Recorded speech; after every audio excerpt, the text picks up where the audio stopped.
What's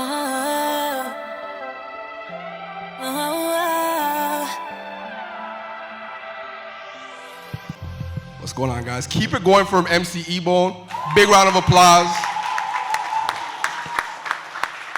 And I want to big up Andrew for the event they put on today. This is amazing. Big round of applause for him. This is amazing. This is big. This is big. This conversation is very important, talking about black men, mental health, healing, and trauma. And this is a really personal thing for me. And I'll go into a little bit about why I want to have this conversation. And remember, I want this to be a conversation, so let's feel free not to just answer, but let's reflect and bounce off each other when we can. But really why this is so personal for me is because in my journey, I saw something very jarring when I went on reality TV. I became the first black winner of Big Brother Canada, which is a TV show. Yet I won $125,000 cash. I had 20,000 followers overnight. And I remember leaving that experience still feeling empty, sad, and unhappy. And it was in that moment where I realized mental health is so important because it's not about just getting the bag. I would have told you, if I get the bag, I'm blessed. But it's so much deeper than that. So when I think of resilience and real-silience, mental health is so important because we cannot change what we're not aware of, right? So we started a podcast, me and my guys, called He's a Guy, and it's about mental health, but we don't say it. When we say mental health, people start leaving. Look, people leaving now. When we say that, people might leave. But when we have the conversation, it's not framed as mental health, it's framed as what's bothering the mandem. And how can we become better men from it? When we frame the conversation in this way, then we really get to resilience. So today's panel, without further ado, I'm very excited to have you guys here, and let's get the conversation started.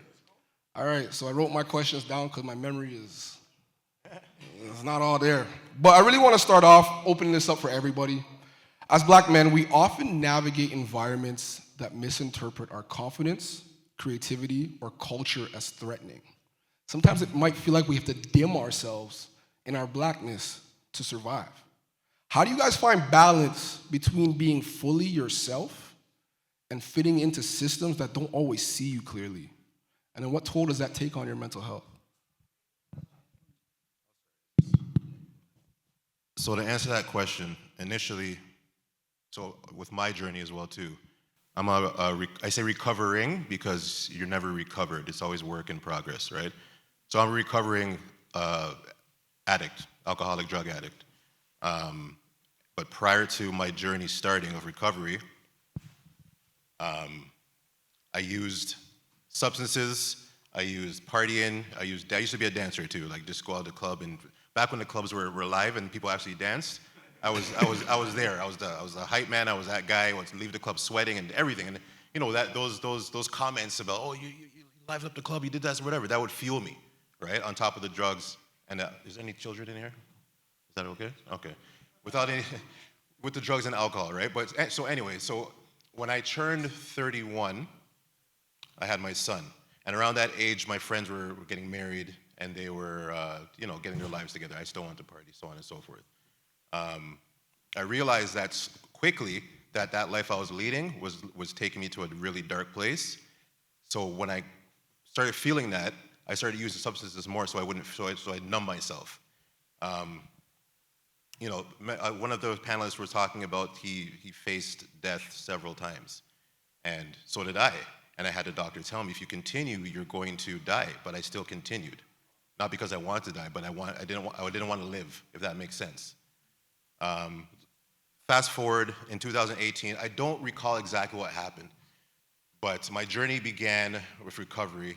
I started reading, I started running, and my wife and my son were there the entire time, but I didn't access their love. And something triggered in me, and I was able to access their love. And actually this shirt, the back of this shirt started off as a poem to my wife and my son, thanking them for loving me, helping me love myself.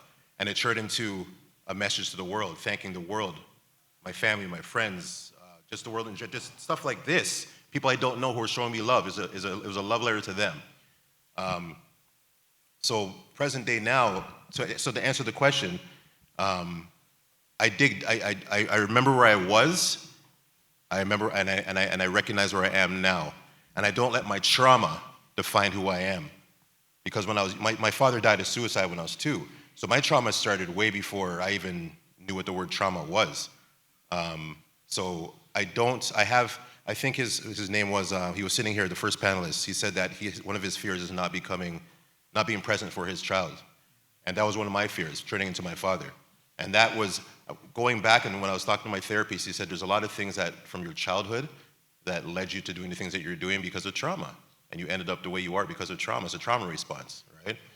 So I find my strength and my power through working with the youth. I have a company called Better Days Youth Services. I started it last year, working with the youth and being of service to youth and their families as well, too. So yeah, that's my message. Thank you for sharing that, brother. And honestly, there's so many things you said that really stood out to me. It's even just reminding ourselves that we don't have to measure our worth by just the work that we do. Our self-love doesn't only have to come from that. And sometimes we only decide that we can be loved or we deserve to love ourselves because of how much money we make or how much we're doing for the world. When it's like you deserve to love yourself just by showing up and getting up every day and just being you. So no, I love what you had to say there. Does anybody else want to jump in on that question? Remember what it was? So how do you find balance between being fully yourself and fitting into systems that don't always see you clearly? Solid question. It really breaks down to knowing yourself first, because you're an image, you're a projection. I have this theory. Us as Black people, we are like the pit bull in a leash-free zone. So in a leash-free setting, you project yourself either as untamed, out of control, aggressive. For me, I always felt like I'm not gonna try to fit myself into a system. They either adopt me, but in order to adopt me, you have to understand who I am. So the way that I carry myself day to day is gonna be different, especially I learned this as I grew. My past was very, very far left, very aggressive, just out of control. Green light, anytime it was a go. But I noticed how that started to close doors on me. So here I am standing now in this setting. It's very different from what I used to be in. So when I'm trying to fit into a group or if I'm trying to fit into even a corporate world, it's different on how I walk in. I have to come in at a high level. So when people see me now, they see the difference. So now I'm navigating through it. But me, it took me a lot, years upon years, to really identify who I was as a person. Because I never embraced this. You call my government name. I was apprehensive of coming inside here. Cameras, PTSD, certain man them could see, rah, rah, rah. That's where my brain was going. I'm talking to Andrew and he knows. I'm like, dog, I don't even want to be on stage like this. But I had to embrace who Justin Brito was. So that balance from left to right was I'm literally embracing my Grinch street name. So the street politics. It took me years to even be in front of people like this as Justin Brito. So once I grasped my value, I had to sit back and say, you know what? I have more to offer. And once I understood that, the value pushed me forward.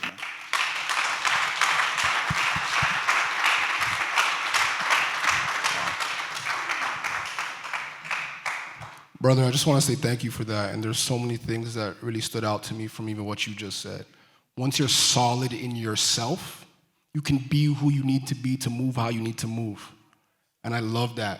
Because there's sometimes I'm like, when I go into corporate spaces, I feel like I have to, a lot of us know this, we have to change our voice. Like, hey, how are ya? You know what I mean? But then when we demand them, you say, what the man them saying?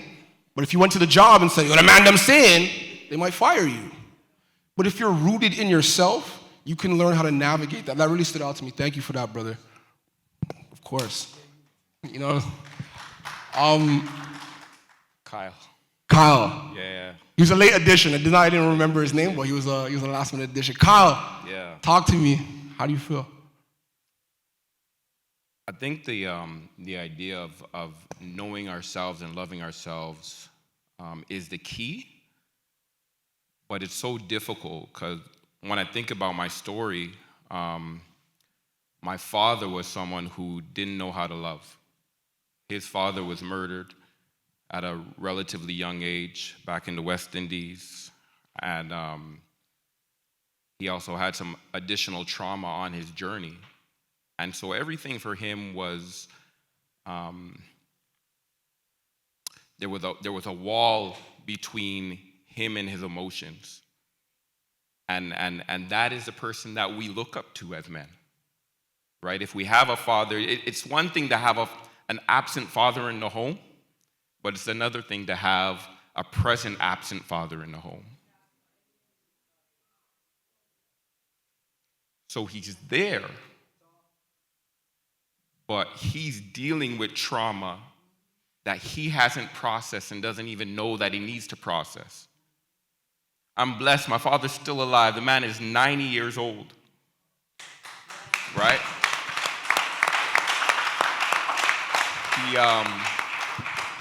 Yesterday, I was coaching him to travel with my mother to the UK, because he only goes two places. He's either coming here or back to the island where he was from, because he's dealt with trauma on other trips and he's not going back there. He went to the States during the 50s. He dealt with you're not getting into the restaurant, you're not getting off the bus, you're all of that kind of bit. So he only knows two safety places. He's either going to the island or he's coming back to Canada where he lives and he knows. So for me, on my journey, it was a lot of learning to see myself not as other people see me, but as what I feel. And it was a very long journey. I was not a nice person for a very long part of my life because I didn't want anybody to see the insecurities that I had. So only until I got into, I would even say, mid-20s, over a circumstance that helped me see how much damage my tongue caused other people, how my insecurities caused other people, made me reflect and say, you know what? That's not a reflection of who you want to be and who your bloodline is. We just have been damaged along the way. We've been damaged so that we don't know who we truly are. So I don't know if I'm answering your question, but what I'm saying is the way that I survive is through prayer, meditation, and knowing that there's more inside of me than what I know.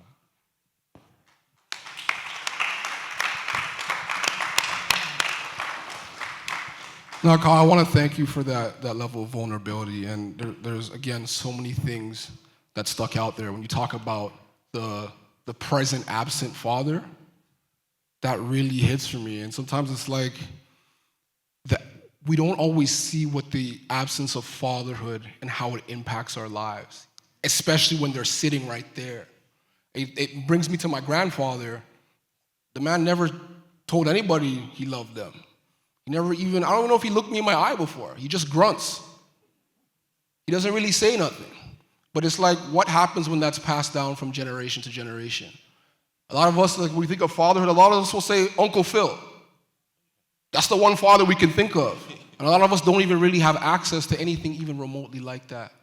So what you said to me that really stands out also is like, your situation is not your fault, but it's your responsibility. And I really applaud you for, that's what I took away from that. To the next question, speaking about this, I want to really get into resilience. Not just the buzzword, but the real thing. Can you share a time when you hit a low point mentally or emotionally, and what did it take for you to climb out of it? What did healing look like in that season? Yeah, Yo, brother, do your thing. Got it, but just I pretty much said, like, what was a really low point for you? yeah. And what did it take for you to get out of it? I had multiple low points in my life, other than just the addiction. I'd say actually the lowest point in my life was when my son found out about the addiction. When I didn't show up, he asked my wife, all he said was, looked at her, he said, drugs, right? She's like, yeah. So when I found out, that was tough. What I did to get out of that low point, prayer. I've always been spiritual. I've always prayed to God. I didn't always accept his love and his guidance, but I always did, at night, in the morning. Wasn't intentional, though. I wasn't praying with intentionality. It was praying because I wanted something. Help me get this job. Help me, oh, God, help me stop using. But really and truly, I knew the next weekend I'd be using again. But prayer, my family, and I mentioned this to the guys' podcast earlier today. When I work with a youth, and they're going through their trauma, they're going through their stuff, I frame resilience as growing through what you're going through, right? So you're going through something, there's growth in it, there's lessons in it, right? Use that pain to move forward, right? There's no real failures. There's always lessons in failures and challenges and so on and so forth. So my mantra is growing through what I go through. And I'm not the same person I was 5-6 years ago. I'm not the same person I was last year. I'm continuing to level up. And again, just being here is another notch on my belts of giving back to the community and speaking. As Justin said, I didn't want to be up here, but Bless was like, yo, I have something going on. And I saw this as an opportunity for me to grow as well. Selfishly, I saw it as an opportunity for me to grow as well too, right? And I'm here, and I feel extremely blessed to be here, sharing my story. Growing through what you're going through. So beautifully said, brother. That really, to me, that kind of defines resilience in a way. Absolutely. Justin, Okay. how you feeling? I think one of my very most lowest points in my life was with my daughter, actually. And there was a moment here, I'm hustling, I'm doing all types of shit. There's no title to my name. Just a street dude running around, just doing mad shit. She's in school, teacher pulls her to the side, because I guess they had asked her a question, what does your father do? She doesn't have an answer for it. So when the teacher seen me for a parent-teacher, she said, Justin, not to get into your business, but Janiyah just understands that you just have money. So all she could articulate was, Daddy has cash. He's got cash. So when it came back to me, it crushed me. I'm not even gonna lie to you. That shit had me down for like 4 or 5 months, just thinking like, shit, what am I really doing out here? For her, especially. So I got myself into trades, went to trade school, welder fabricator, finished that. And then I was like so proud to have this moment, because I'm like, I could say I'm a welder. So now she's asking me questions. What's this helmet? What do you do? Oh, you fabricated this, et cetera, et cetera. But in order for me to pull that side out, again, it goes right back to what I said. If I don't know my value, I could have just said, listen, I'm just gonna be hustling, doing or whatever I wanna do. Forget it, she's got money, she got Pampers, she got a house, she got this. But that's just the ignorance of me thinking for myself. So I had to do better. Fast forward now, I'm here, but my daughter knows I'm in the process of developing a software. We're about to launch it Q4 of this year. And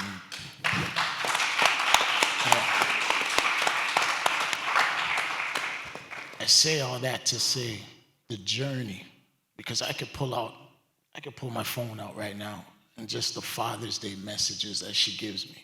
It moves me because she knows I've been working hard. She's like, Dad, I know you're gonna get it. I know you're gonna get it.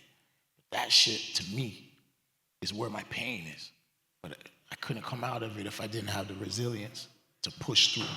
And that's just the difference, man. You gotta keep pushing no matter what it is.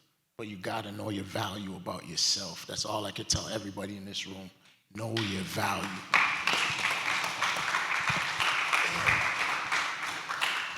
Thank you for that, brother. Like even beyond the value, I'd even say like you changed from thinking about self to serving the greater purpose, helping your daughter, being that example for your daughter. So sometimes I see when we shift our focus from self to service, so much growth for us happens.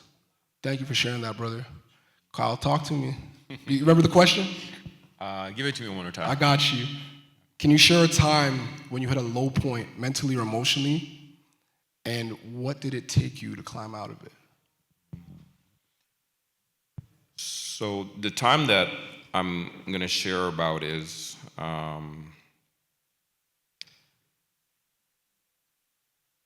it's probably mid-COVID, 2022, somewhere around there. And what happened was it was compiled. I was excited to hear the brother share earlier that he was from Zimbabwe, and I went to a prison in Rwanda, Africa, and when I went there, what I saw, it shook me. Right, 7,000 people, all in one structure that looked like me.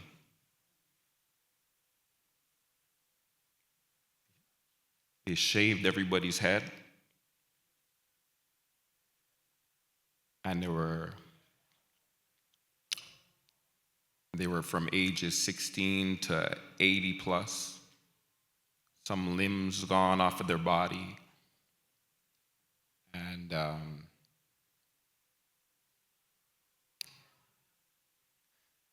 I went in with this white chaplain, and they watched me, and I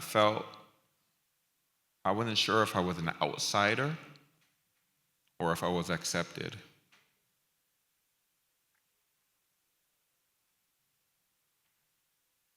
And when I returned, I dealt with some grief situations back home. And I could just feel myself going lower and lower. The mental health was catching. And a friend told me, he said, you know, what it looks like is you're headed towards depression. And if you don't stop, or towards burnout and depression, and if you don't stop, it's going to take a lot longer to recover than it would be to stop on your own. And I think this is a space where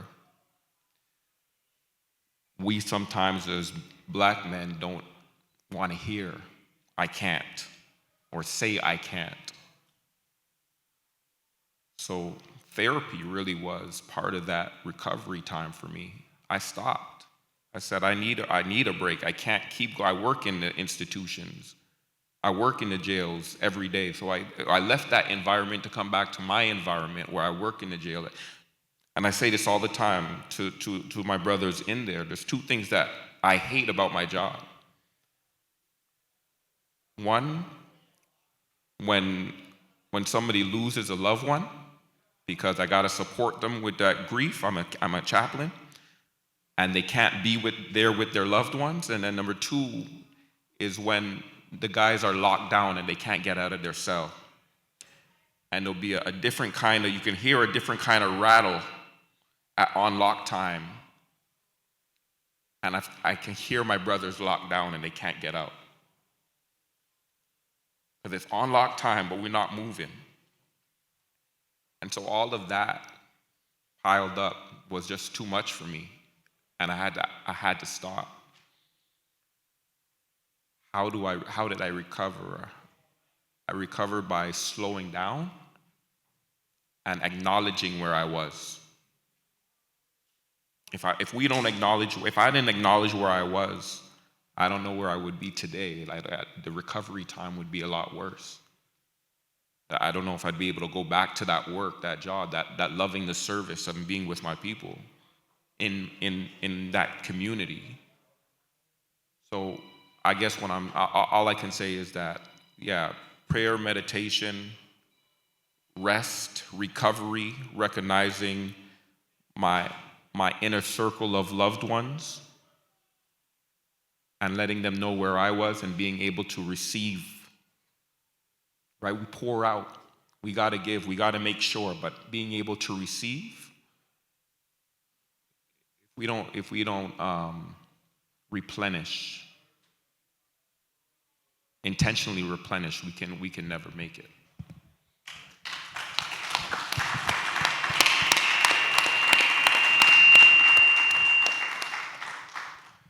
Kyle, thank you for that. A lot of beautiful things said there, brother. I think what really stands out to me, and one of my coaches said this to me, it talked about like rest being a choice. And he talked about saying like sometimes you have to stop in order to see the picture clearly. When you're moving, you try to take a picture, you can't see the picture because you're moving in it. But when you stop, sometimes that's where it brings the awareness. Because sometimes as men, we always think we gotta keep going, keep pushing. But sometimes the pushing requires you to stop, right? And sometimes we don't look at it that way. They just told me I gotta wrap this up. And I wish this conversation could go on forever because It will, in a different space. You know what I'm saying? We gotta get you guys on the podcast. Yeah. But I just want to, first of all, give a round of applause for these gentlemen for being vulnerable.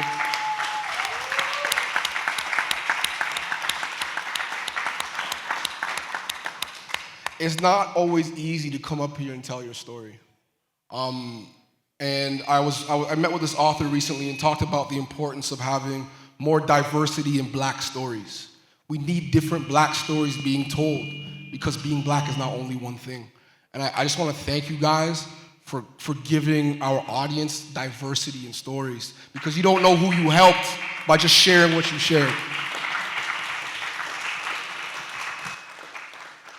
But I think they're reminding me again that my time is up, so I just want to say thank you guys. And yeah, just big up yourselves, and let's keep this movement going. Resilience. Thank you guys. Hey, crack bar himself. For what? He's getting released today. Oh, shit. Serious? Here we go again. They locked me down for some past years. Handed themselves like a cashier. No money, just time given. I really live this, that's why my rhymes vivid. Freedom is a must, though. When you believe in them.